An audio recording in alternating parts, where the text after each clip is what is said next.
जंग आलूदा पत्तों के चश्मों से फोर्जिंग चफ कटर ब्लेड 48। मवाद की तैयारी। पुरानी गाड़ियों के पत्तों के चश्मे आमतौर पर 51-60 स्प्रिंग स्टील को हिस्सों में काटकर साफ किया जाता है।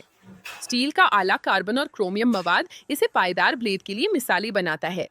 जासाजी।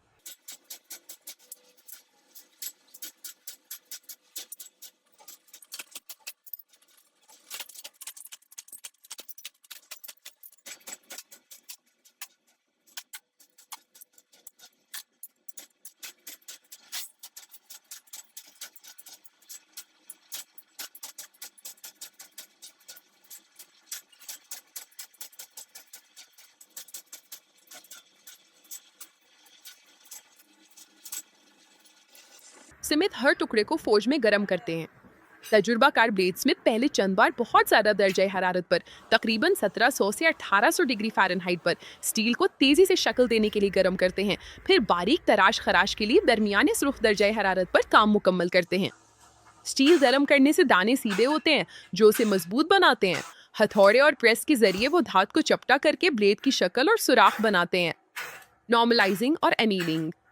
फोर्जिंग के बाद स्टील को तकरीबन 1600 डिग्री फ़ारेनहाइट तक तपाकर हवा में ठंडा करते हैं ताकि दानेदार साख्त बेहतर हो।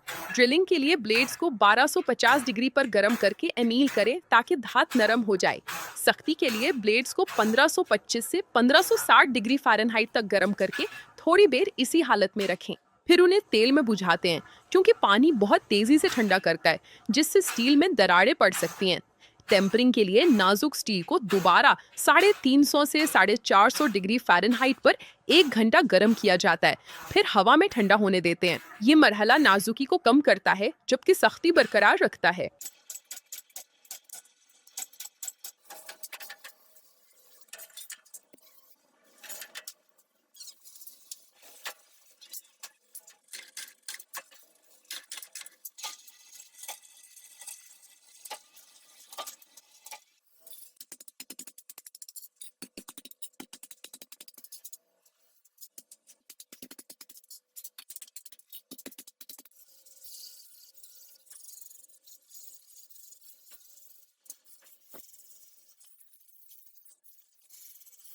आखिर में ग्राइंडर से काटने वाले किनारे को तेज किया जाता है। तैयारशुदा ब्लेड्स को जंग से बचाने के लिए पेंट या कोट किया जाता है। पुराने लीफ स्प्रिंग्स को चाफ कटर ब्लेड्स में रिसाइकल करना नातारा स्टील को नई जिंदगी देता है और ऐसे औजार तैयार करता है जो खेत के काम के लिए काफी मजबूत होते हैं।